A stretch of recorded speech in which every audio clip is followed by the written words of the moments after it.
ಓಂ ಶಾಂತಿ. ಇಂದಿನ ಮುರಳಿಯ ದಿನಾಂಕ 10/6/2024. ಪ್ರಾತಃ ಮುರಳಿ. ಓಂ ಶಾಂತಿ. ಬಾಪ್ತಾದ ಮಧುಬನ. ಮಧುರ ಮಕ್ಕಳೇ, ಲಕ್ಷ್ಯವನ್ನು ಸದಾ ಮುಂದಿಟ್ಟುಕೊಳ್ಳಿ, ಆಗ ದೈವಿ ಗುಣಗಳು ಬರುತ್ತವೆ. ಈಗ ತಮ್ಮನ್ನು ಸಂಭಾಲನೆ ಮಾಡಿಕೊಳ್ಳಬೇಕು. ಅಸುರಿ ಗುಣಗಳನ್ನು ತೆಗೆದು ದೈವಿ ಗುಣಗಳನ್ನು ಧಾರಣೆ ಮಾಡಬೇಕು. ಪ್ರಶ್ನೆ: ಆಯುಷ್ಮಾನ್ ಭವದ ವರದಾನ ಸಿಕ್ಕಿದರೂ ಸಹ ದೀರ್ಘಾಯುಷ್ಯದಾಗಿ ಯಾವ ಶ್ರಮ ಪಡಬೇಕಾಗಿದೆ? ಉತ್ತರ: ದೀರ್ಘಾಯುಷ್ಯಕ್ಕಾಗಿ ತಮೋಪ್ರಧಾನರಿಂದ ಸತೋಪ್ರಧಾನರಾಗುವ ಪರಿಶ್ರಮ ಪಡಬೇಕು. ತಂದೆಯನ್ನು ಎಷ್ಟು ನೆನಪು ಮಾಡುತ್ತೀರಿ ಅಷ್ಟು ಸತೋಪ್ರಧಾನವಾಗುವುದು ಮತ್ತು ದೀರ್ಘಾಯುರಾಗುವಿರಿ. ನಂತರ ಮೃತ್ಯುವಿನ ಭಯವು ಹೊರಟು ಹೋಗುವುದು. ನೆನಪಿನಿಂದ ದುಃಖಗಳು ದೂರವಾಗುತ್ತವೆ. ನೀವು ಹೂಗಳಾಗುತ್ತೀರಿ. ನೆನಪಿನಲ್ಲೇ ಗುಪ್ತ ಸಂಪಾದನೆ ಇದೆ. ನೆನಪಿನಿಂದ ಪಾಪಗಳು ತುಂಡಾಗುತ್ತವೆ. ಆತ್ಮವು ಹಗುರವಾಗುತ್ತದೆ. ಆಯುಷ್ಯ ದೀರ್ಘವಾಗುತ್ತದೆ. ಓಂ ಶಾಂತಿ. ಮಧುರಾತಿ ಮಧುರ ಆತ್ಮಿಕ ಮಕ್ಕಳ ಪ್ರತಿ ತಂದೆಯು ತಿಳಿಸುತ್ತಿದ್ದಾರೆ, ಓದಿಸುತ್ತಲೂ ಇದ್ದಾರೆ. ಏನು ತಿಳಿಸುತ್ತಿದ್ದಾರೆ? ಮಧುರ ಮಕ್ಕಳೇ, ನಿಮಗೆ ಮೊದಲನೆಯದಾಗಿ ದೀರ್ಘಾಯುಷ್ಯ ಬೇಕು. ಏಕೆಂದರೆ ನಿಮ್ಮ ಆಯುಷ್ಯ ಬಹಳ ದೀರ್ಘವಾಗಿತ್ತು. 150 ವರ್ಷ ಆಯುಷ್ಯವಿತ್ತು. ದೀರ್ಘಾಯುಷ್ಯ ಹೇಗೆ ಸಿಗುತ್ತದೆ? ತಮೋಪ್ರಧಾನದಿಂದ ಸತೋಪ್ರಧಾನವಾಗುವುದರಿಂದ. ಯಾವಾಗ ನೀವು ಸತೋಪ್ರಧಾನರಾಗಿದ್ದೀರೋ ಆಗ ನಿಮ್ಮದು ಬಹಳ ದೀರ್ಘಾಯುಷ್ಯವಾಗಿತ್ತು. ಈಗ ನೀವು ಮೇಲೇರುತ್ತಿದ್ದೀರಿ. ನಿಮಗೆ ಗೊತ್ತಿದೆ, ನಾವು ತಮೋಪ್ರಧಾನರಾಗಿದ್ದರಿಂದ ನಮ್ಮ ಆಯುಷ್ಯು ಚಿಕ್ಕದಾಗಿ ಬಿಟ್ಟಿತು. ಆರೋಗ್ಯವು ಸರಿ ಇರಲಿಲ್ಲ. ಸಂಪೂರ್ಣ ರೋಗಿಗಳಾಗಿದ್ದೆವು. ಈ ಜೀವನ ಹಳೆಯದಾಗಿದೆ. ಹೊಸದರೊಂದಿಗೆ ಹೋಲಿಕೆ ಮಾಡಲಾಗುತ್ತದೆ. ಈಗ ನಿಮಗೆ ತಿಳಿದಿದೆ, ತಂದೆಯು ನಿಮಗೆ ಆಯುಷ್ಯ ದೀರ್ಘವನ್ನಾಗಿ ಮಾಡಿಕೊಳ್ಳುವ ಯುಕ್ತಿಯನ್ನು ತಿಳಿಸುತ್ತಾರೆ. ಮಧುರಾತಿ ಮಧುರ ಮಕ್ಕಳೇ, ನನ್ನನ್ನು ನೆನಪು ಮಾಡುವಿರೆಂದರೆ ನೀವು ಮೊದಲು ಹೇಗೆ ಸತೋಪ್ರಧಾನರಾಗಿದ್ದೀರಿ, ದೀರ್ಘಾಯುಷ್ಯರಾಗಿದ್ದೀರಿ, ಆರೋಗ್ಯವಂತರಾಗಿದ್ದೀರೋ ಅದೇ ರೀತಿ ಪುನಃ ಆಗಿಬಿಡುವಿರಿ. ಕಡಿಮೆ ಆಯುಷ್ಯ ಇದ್ದರೆ ಸಾಯುವ ಭಯವಿರುತ್ತದೆ. ನಿಮಗಂತೂ ಗ್ಯಾರಂಟಿ ಸಿಗುತ್ತದೆ. ಸತ್ಯಯುಗದಲ್ಲಿ ಹೀಗೆ ಆಕಸ್ಮಿಕವಾಗಿ ಎಂದೂ ಸಾಯುವುದಿಲ್ಲ. ತಂದೆಯನ್ನು ನೆನಪು ಮಾಡುತ್ತಿದ್ದರೆ ದೀರ್ಘಾಯುಷ್ಯವಾಗುತ್ತವೆ ಮತ್ತು ಎಲ್ಲ ದುಃಖಗಳು ದೂರವಾಗಿ ಬಿಡುತ್ತವೆ. ಯಾವುದೇ ಪ್ರಕಾರದ ದುಃಖವಿರುವುದಿಲ್ಲ. ಅಂದ ಮೇಲೆ ನಿಮಗೆ ಇನ್ನೇನು ಬೇಕು? ಶ್ರೇಷ್ಠ ಪದವಿ ಬೇಕೆಂದು ನೀವು ಹೇಳುತ್ತೀರಿ. ಇಂಥ ಪದವಿಯು ಸಿಗುತ್ತದೆ ಎಂದು ನಿಮಗೆ ತಿಳಿದಿರಲಿಲ್ಲ. ಈಗ ತಂದೆಯು ಯುಕ್ತಿಯನ್ನು ತಿಳಿಸುತ್ತಾರೆ. ಮಕ್ಕಳೇ, ಈ ರೀತಿ ಮಾಡಿ ಎಂದು ಗುರಿ ಉದ್ದೇಶವು ಸಮ್ಮುಖದಲ್ಲಿದೆ. ನೀವು ಇಂಥ ಪದವಿಯನ್ನು ಪಡೆಯುತ್ತಿದ್ದೀರಿ.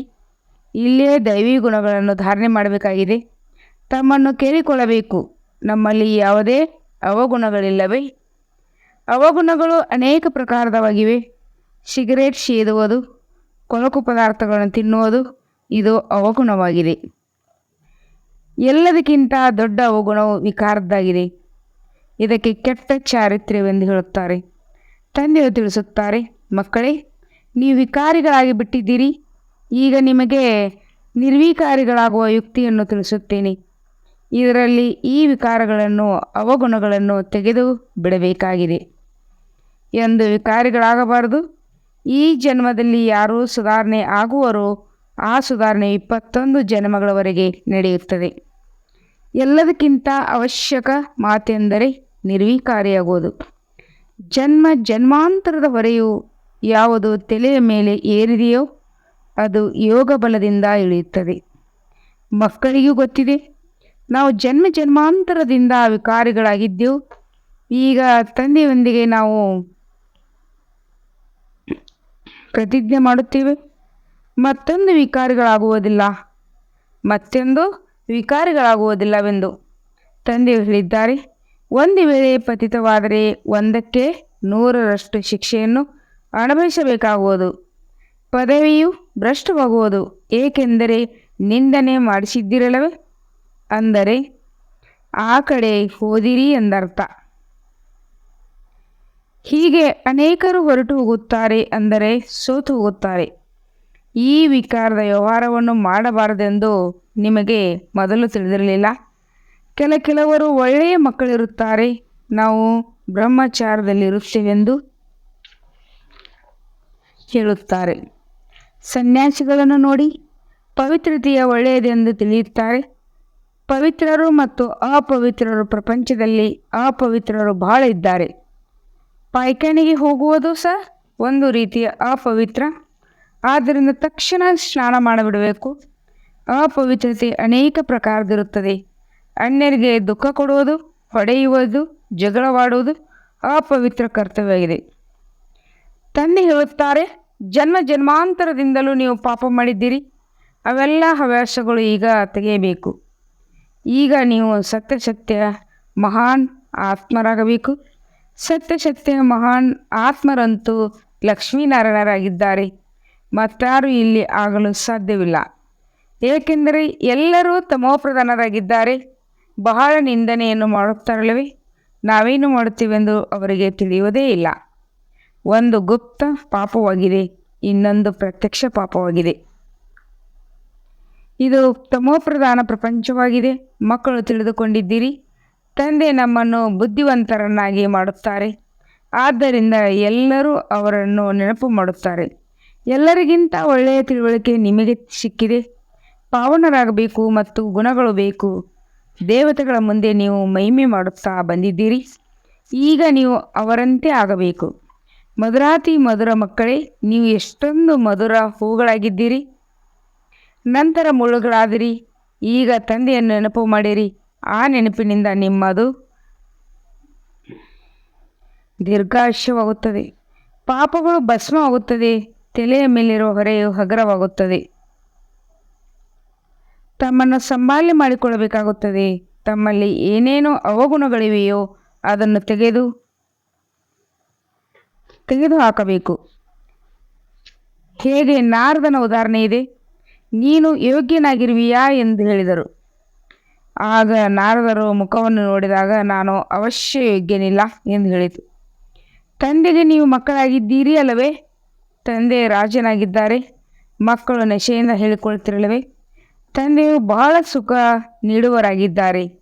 ಯಾರು ಒಳ್ಳೆಯ ಸ್ವಭಾವ ಮಹಾರಾಜರಿರುತ್ತಾರೆ ಅವರಿಗೆ ಎಂದೂ ಕ್ರೋಧ ಬರುವುದಿಲ್ಲ. ಈಗಂತೂ ಇಳಿಯುತ್ತಾ ಹೋದಂತೆ ಎಲ್ಲರ ಕಲೆಗಳು ನಿಧಾನವಾಗಿ ಕಡಿಮೆಯಾಗಿದೆ.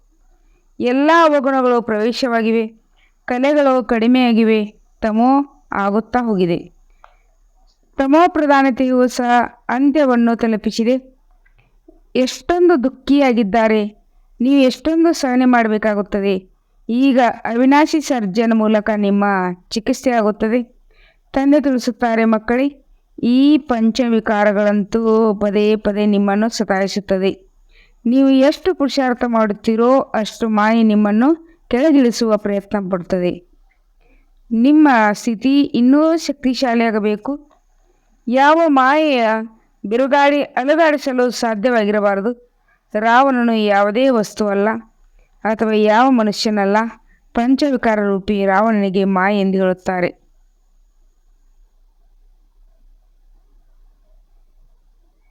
ಅಸಿರಿ ರಾವಣ ಸಂಪ್ರದಾಯದವರು ನಿಮ್ಮನ್ನು ಅರ್ಥವೇ ಮಾಡಿಕೊಳ್ಳುವುದಿಲ್ಲ. ಕೊನೆಗೂ ಇವರು ಯಾರು? ಈ ಕುಮಾರಿಯರು ಏನು ಹೇಳುತ್ತಾರೆ? ಸ್ಪಷ್ಟ ರೀತಿಯಲ್ಲಿ ಯಾರೂ ತಿಳಿದುಕೊಂಡಿಲ್ಲ. ಇವರು ಬೀಕೆಗಳೆಂದು ಏಕೆ ಕರೆಸಿಕೊಳ್ಳುತ್ತೀರಿ? ಬ್ರಹ್ಮರವರು ಯಾರ ಸಂತಾನರಾಗಿದ್ದಾರೆ? ಈಗ ನೀವು ಮಕ್ಕಳು ತಿಳಿದುಕೊಳ್ಳುತ್ತೀರಿ. ನಾವು ಈಗ ಹಿಂತಿರುಗಿ ಮನೆಗೆ ಹೋಗಬೇಕಾಗಿದೆ. ಈಗ ತಂದೆಯು ಕುಳಿತು ನಿಮ್ಮ ಮಕ್ಕಳಿಗೆ ಶಿಕ್ಷಣ ಕೊಡುತ್ತಾರೆ. ಆಯುಷ್ಯವಾನ್ ಭವ ಎಂದ ಧನವಾನ್ ಭವ. ನಿಮ್ಮ ಎಲ್ಲ ಕಾಮನೆಗಳನ್ನು ಪೂರ್ಣ ಮಾಡುತ್ತಾರೆ. ವರದಾತ ಕೊಡುತ್ತಾರೆ. ಆದರೆ ಕೇವಲ ವರದಾನದಿಂದ ಏನೂ ಕೆಲಸವಾಗುವುದಿಲ್ಲ. ಶ್ರಮ ಪಡಬೇಕಾಗುತ್ತದೆ. ಮತ್ತೊಂದು ಪ್ರತಿಯೊಂದು ಮಾತು ಅರಿತುಕೊಳ್ಳುವುದಾಗಿದೆ. ತಮಗೆ ರಾಜ್ಯ ತಿಲಕ ಕೊಟ್ಟುಕೊಳ್ಳಲು ಅಧಿಕಾರಿಗಳಾಗಬೇಕಾಗಿದೆ. ತಂದೆಯು ಅಧಿಕಾರಿಗಳನ್ನಾಗಿ ಮಾಡುತ್ತಾರೆ. ಮಕ್ಕಳೇ, ಹೀಗೆ ಮಾಡಿರಿ ಎಂದು ನೀವು ಮಕ್ಕಳಿಗೆ ತಕ್ಷಣ ಶಿಕ್ಷಣ ಕೊಡುತ್ತಾರೆ. ಮೊಟ್ಟ ಮೊದಲಿನ ಶಿಕ್ಷಣ ಆಗಿದೆ, ನನ್ನೊಬ್ಬನ ನೆನಪು ಮಾಡಿ. ಮನುಷ್ಯ ನೆನಪು ಮಾಡುತ್ತೇವೆ. ಮನುಷ್ಯರು ನೆನಪು ಮಾಡುವುದೇ ಇಲ್ಲ, ಏಕೆಂದರೆ ಅವರಿಗೆ ಗೊತ್ತೇ ಇಲ್ಲ. ಆದ್ದರಿಂದ ಅವರು ಮಾಡುವ ನೆನಪು ತಪ್ಪಾಗಿದೆ. ಈಶ್ವರ ಸರ್ವವ್ಯಾಪಿ ಎಂದು ಹೇಳುತ್ತಾರೆ. ಅಂದ ಮೇಲೆ ಶಿವ ಭಗವಾನ್ ವಾಚ್ಯ ಜನರು ಹೇಗೆ ಮಾಡುತ್ತಾರೆ? ಈ ಶಿವನ ಮಂದಿರಕ್ಕೆ ಹೋಗಿ ಪೂಜೆ ಮಾಡುತ್ತಾರೆ. ನೀವು ಆಹಾರವನ್ನು ಕೇಳಿ ನೀವು ಅವರನ್ನು ಕೇಳಿ, ಇವರ ಬಗ್ಗೆ ನಿಮಗೆ ತಿಳಿದಿದೆ. ಅದಕ್ಕೆ ಭಗವಂತನು ಸರ್ವವ್ಯಾಪಿ ಎಂದು ಹೇಳುತ್ತಾರೆ. ಪೂಜೆ ಮಾಡುತ್ತಾರೆ, ಅವರಿಂದ ಕೃಪೆ ಬಿಡುತ್ತಾರೆ. ಬಿಡುತ್ತಿದ್ದರೂ ಪರಮಾತ್ಮ ಎಲ್ಲಿದ್ದಾರೆ ಎಂದರೆ ಸರ್ವವ್ಯಾಪಿ ಎಂದು ಹೇಳುತ್ತಾರೆ. ಭಕ್ತಿಯಲ್ಲಿ ಎಷ್ಟು ತಪ್ಪುಗಳನ್ನು ಮಾಡುತ್ತಾರೆ. ಅದು ಭಕ್ತಿ ಎಂದರೆ ಪ್ರೀತಿ. ಇದೇ ಕೃಷ್ಣನಿಗಾಗಿ ನಿರ್ಜಲ ಉಪವಾಸ ಪತ್ರಗಳನ್ನು ಮಾಡುತ್ತಾರೆ. ನೀವಿಲ್ಲಿ ಭಗವಂತನಿಂದ ಓದುತ್ತಿದ್ದೀರಿ, ನಿಮಗೀಗೆ ನಗು ಬರುತ್ತದೆ. ನಾಟಕದ ಅನುಸಾರ ಭಕ್ತಿಯನ್ನು ಮಾಡುತ್ತಾ ಇಳಿಯುತ್ತಲೇ ಬಂದಿದ್ದಾರೆ. ಮೇಲಂತೂ ಏರಲು ಯಾರಿಂದಲೂ ಸಾಧ್ಯವಿಲ್ಲ. ಈಗ ಇದು ಪುರುಷೋತ್ತಮ ಸಂಗಮಯುಗವಾಗಿದೆ. ಇದರ ಬಗ್ಗೆ ಯಾರಿಗೂ ತಿಳಿದಿಲ್ಲ. ಈಗ ನೀವು ಪುರುಷೋತ್ತಮರಾಗಲು ಪುರುಷಾರ್ಥ ಮಾಡುತ್ತಿರುವಿರಿ. ಹೀಗೆ ಶಿಕ್ಷಕರು ವಿದ್ಯಾರ್ಥಿ ಸೇವಕರಾಗಿದ್ದಾರಲ್ಲವೇ? ವಿದ್ಯಾರ್ಥಿಗಳ ಸೇವೆ ಮಾಡುತ್ತಾರೆ, ಸರ್ಕಾರಿ ಸೇವಕರಾಗಿದ್ದಾರೆ. ಹಾಗೆಯೇ ತಂದೆ ಹೇಳುತ್ತಾರೆ, ನಾನು ನಿಮ್ಮ ಸೇವೆ ಮಾಡುತ್ತೇನೆ, ಓದಿಸುತ್ತೇನೆ. ಎಲ್ಲ ಆತ್ಮಗಳ ತಂದೆಯಾಗಿದ್ದಾರೆ, ಶಿಕ್ಷಕವೂ ಆಗುತ್ತಾರೆ. ಸೃಷ್ಟಿಯ ಆದಿ ಮಧ್ಯ ಅಂತ್ಯದ ಜ್ಞಾನವನ್ನು ತಿಳಿಸುತ್ತಾರೆ. ಈ ಜ್ಞಾನವು ಮತ್ಯಾವುದೇ ಮನುಷ್ಯರಲ್ಲಿ ಇಲ್ಲ, ಯಾರೂ ಕಲಿಸಲು ಸಾಧ್ಯವಿಲ್ಲ. ನಾವು ದೇವತೆಗಳಾಗುತ್ತೇವೆ ಎಂಬ ಪುರುಷಾರ್ಥ ಮಾಡುತ್ತೀರಿ. ಪ್ರಪಂಚದಲ್ಲಿ ಮನುಷ್ಯರು ಎಷ್ಟು ತಮೋ ಪ್ರಧಾನ ಬುದ್ಧಿಯವರಾಗಿದ್ದಾರೆ. ಇದು ಬಹಳ ಭಯಾನಕವಾದ ಪ್ರಪಂಚವಾಗಿದೆ. ಮನುಷ್ಯರು ಯಾವುದನ್ನು ಮಾಡಬಾರದೋ ಅದನ್ನೇ ಮಾಡಿಬಿಡುತ್ತಾರೆಂದು ಎಷ್ಟೊಂದು ಕೊಲೆ, ಸುಲಿಗೆ ಮುಂತಾದವುಗಳನ್ನು ಮಾಡುತ್ತಾರೆ. ಏನು ತಾನೇ ಮಾಡುವುದಿಲ್ಲ. 100% ತಮೋಪ್ರಧಾನರಾಗಿದ್ದಾರೆ. ಈಗ ನೀವು 100% ಸತೋಪ್ರಧಾನರಾಗಿದ್ದೀರಿ. ಅದಕ್ಕಾಗಿ ತಂದೆಯು ಯುಕ್ತಿಯನ್ನು ತಿಳಿಸಿದ್ದಾರೆ. ನೆನಪಿನ ಯಾತ್ರೆ, ನೆನಪಿನಿಂದಲೇ ವಿಕರ್ಮಗಳು ವಿನಾಶವಾಗುತ್ತವೆ. ತಂದೆಯೊಂದಿಗೆ ಮಿಲನ ಮಾಡುತ್ತೀರಿ. ಭಗವಂತ ತಂದೆ ಹೇಗೆ ಬರುತ್ತಾರೆ ಎನ್ನುವುದನ್ನು ನೀವೀಗ ತಿಳಿದುಕೊಂಡಿದ್ದೀರಿ. ತಂದೆಯು ಈ ರಥದಲ್ಲಿ ಬಂದಿದ್ದಾರೆ. ಬ್ರಹ್ಮರವರ ಮೂಲಕ ತಿಳಿಸುತ್ತಾರೆ. ಇದನ್ನು ನೀವು ಧಾರಣೆ ಮಾಡಿ ಅವರಿಗೆ ತಿಳಿಸಿದಾಗಲೇ ಅವರಿಗೆ ನಾವು ನೇರವಾಗಿ ಕೇಳೋಣ. ತಂದೆಯ ಪರಿವಾರದಲ್ಲಿ ನೀವು ಧಾರಣೆ ಮಾಡಿ ಅವರಿಗೆ ತಿಳಿಸಿದಾಗ ಅವರಿಗೆ ನಾವು ನೇರವಾಗಿ ಕೇಳೋಣ. ತಂದೆಯ ಪರಿವಾರದಲ್ಲಿ ಹೋಗೋಣ ಎನ್ನುವ ಮನಸ್ಸಾಗುತ್ತದೆ. ಇಲ್ಲಿ ತಂದೆಯೂ ಇದ್ದಾರೆ, ತಾಯಿಯೂ ಇದ್ದಾರೆ, ಮಕ್ಕಳು ಇದ್ದಾರೆ.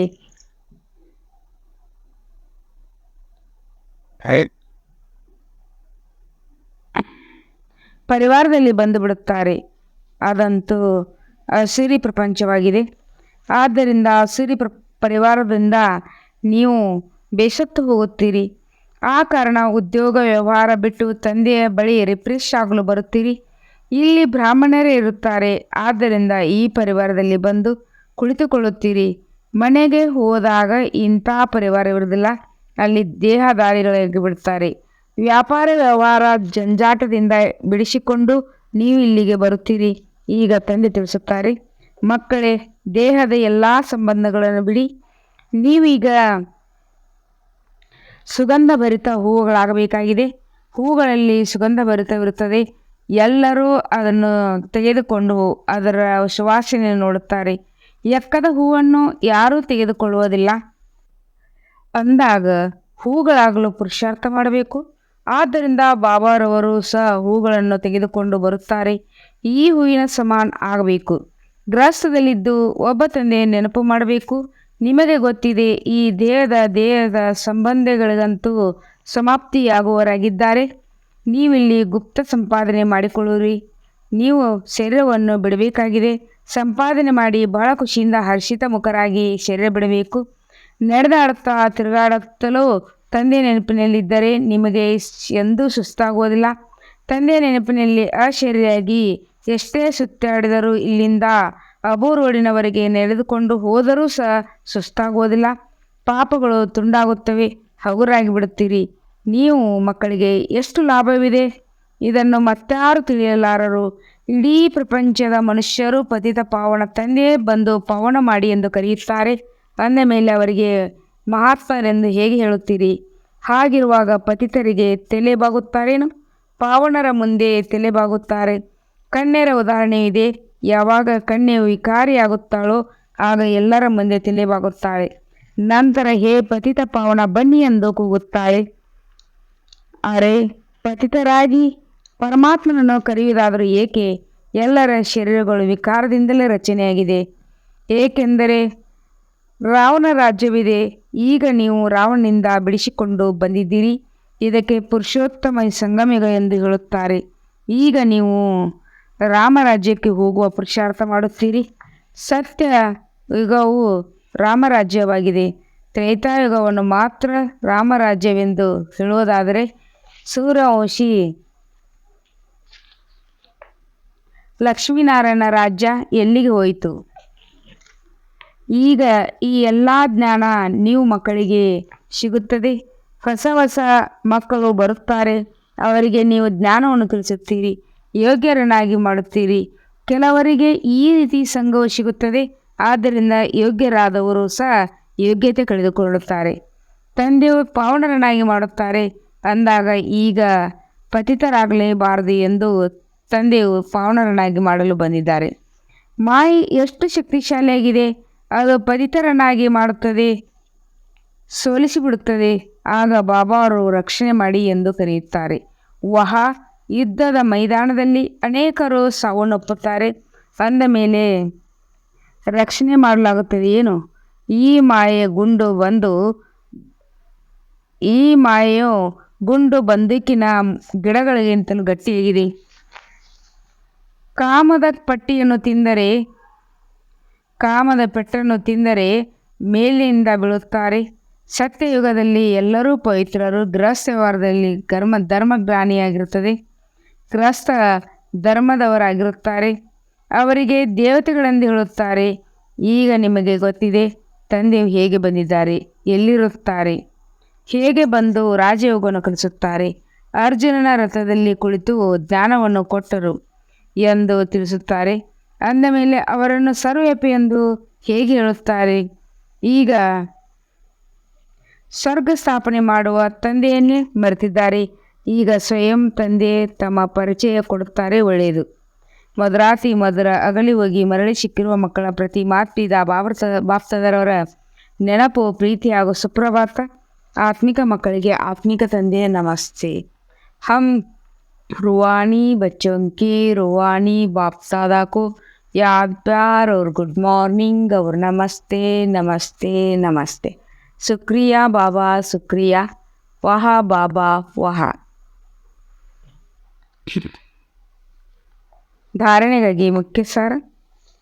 ಮಹಾನ್ ಆತ್ಮನಾಗಿರುವುದಕ್ಕಾಗಿ ಯಾವ ಯಾವ ಅಪವಿತ್ರ ಕೆಟ್ಟ ಚಟಗಳಿವೆ ಅವುಗಳನ್ನು ಅಳಿಸಬೇಕು. ದುಃಖ ಕೊಡುವುದು, ಹೊಡೆಯುವುದು, ಜಗಳವಾಡುವುದು ಇದೆಲ್ಲವೂ ಅಪವಿತ್ರ ಕರ್ತವ್ಯವಾಗಿದೆ. ಯಾವುದನ್ನು ನೀವು ಮಾಡಬಾರದು. ನಿಮಗೆ ನೀವು ರಾಜ್ಯ ತಿಲಕವನ್ನು ಇಟ್ಟುಕೊಳ್ಳಲು ರಾಜ್ಯಾಧಿಕಾರಿಗಳನ್ನಾಗಿ ಮಾಡಬೇಕು. ಬುದ್ಧಿಯನ್ನು ಎಲ್ಲ ಉದ್ಯೋಗ ವ್ಯವಹಾರಗಳ ಜಂಜಾಟದಿಂದ, ದೇಹದಾರಿಗಳಿಂದ ತೆಗೆದು ಸುಗಂಧ ಭರಿತ ಹೋಗಲಾಗಬೇಕು. ಗುಪ್ತ ಸಂಪಾದನೆ ಜಮಾ ಮಾಡಿಕೊಳ್ಳಬೇಕು. ನಡೆಯುತ್ತಾ ತಿರುಗಾಡುತ್ತಾ ಶೈಲಿಯಾಗಿರುವ ಅಭ್ಯಾಸ ಮಾಡಬೇಕು. ವರದಾನ: ತಮ್ಮ ಶುಭ ಚಿಂತನೆಯ ಶಕ್ತಿಯಿಂದ ಆತ್ಮಗಳನ್ನು ಚಿಂತೆಯಿಂದ ಮುಕ್ತ ಮಾಡುವಂಥ ಶುಭ ಚಿಂತಕ ಮಣಿಗುವ. ಇಂದಿನ ವಿಶ್ವದಲ್ಲಿ ಎಲ್ಲ ಆತ್ಮಗಳು ಚಿಂತಾಮಣಿಯಾಗಿದ್ದಾರೆ. ಆ ಚಿಂತಾಮಣಿಗಳಿಗೆ ನೀವು ಶುಭ ಚಿಂತನೆ ಮಣಿಗಳು ಮತ್ತು ಶುಭ ಚಿಂತನೆಯ ಶಕ್ತಿಯಿಂದ ಪರಿವರ್ತನೆ ಮಾಡಲು ಸಾಧ್ಯ.